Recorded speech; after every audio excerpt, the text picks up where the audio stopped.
Howdy howdy. Welcome back to another video. It is the 22nd of October. It's a Tuesday. I've got 4:48 p.m. in the afternoon. Welcome back to those who are tuning in. Apologies, sometimes I actually forget to upload the day's video, and I sometimes do it after work. I'll try to be mindful of that. I have a friend that regularly watches my vids and reminds me when I haven't uploaded. So, and I think I missed 2 on the weekend. So, yeah, I'll try to stay more on top of that. Today was a good day.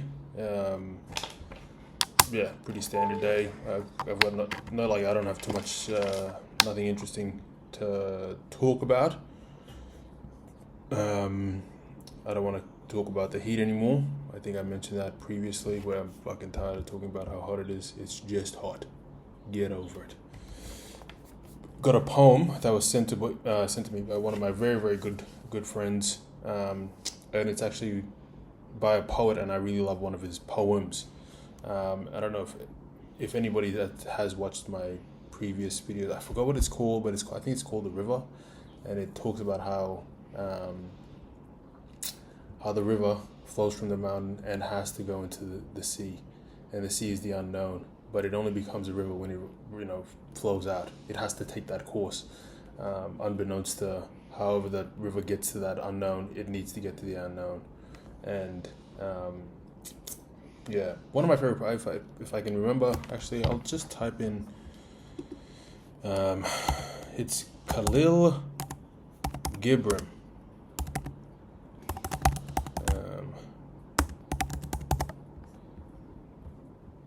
Yeah, it's the river cannot becoming the ocean. The river cannot go back. Nobody can go back. It is impossible in existence. The river needs to take the risk by entering the ocean. Kahlil Gibran. Yeah, my friend sent me this poem called "On Children." Haven't read it, but yes, we'll see how it goes. On children. Your children are not your children. They are the sons and daughters of life's longing for itself. They come through you, but not from you. And though they are with you, yet belong not to you. You may give them your love, but not your thoughts, for they have their own thoughts. You may house their bodies, but not their souls, for their souls dwell in the house of tomorrow, which you cannot visit, not even in your dreams.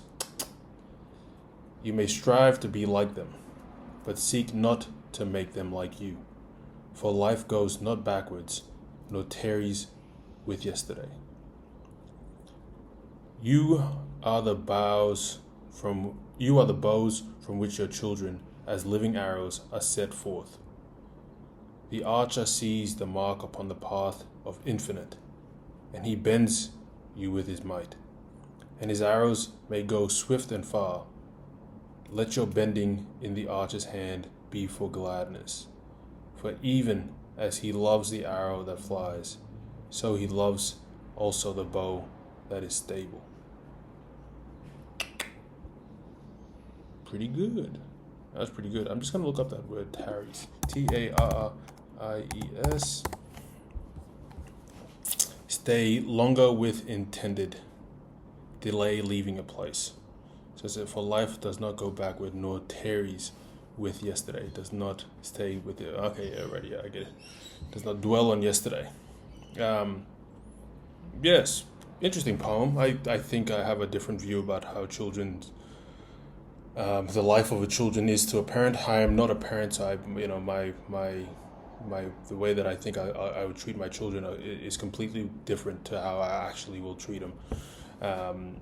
But yeah, I like that idea, and I think as I become my own person, I realize that there are a lot of cultural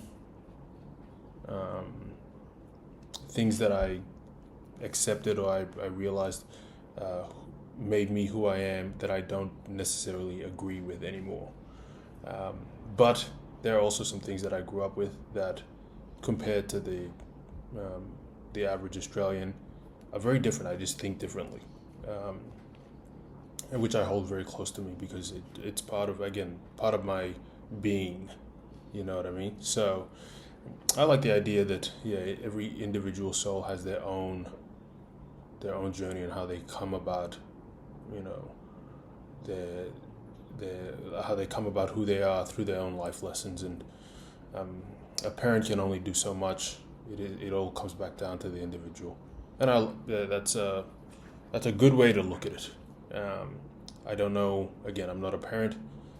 I don't know how to balance that love for how I want my kid to be to how they will be, and the life lessons that I want to teach them to the ones that they'll figure out on their own. But good poem. I'm trying to make just that last paragraph. I'll just read it out again. You are the bows from which your children as living arrows are set forth.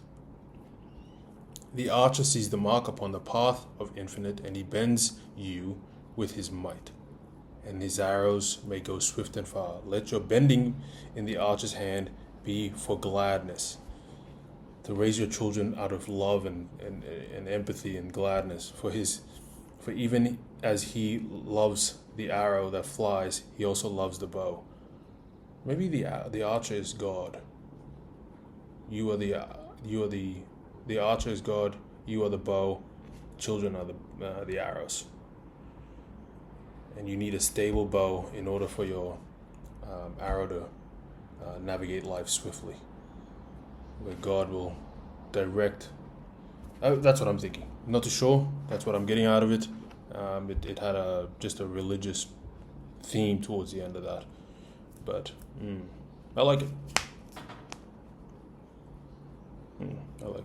Yeah, interesting poem. But again, I really like this poet. But yeah, all right, I'll leave it there. Deuces. I'll see you guys tomorrow.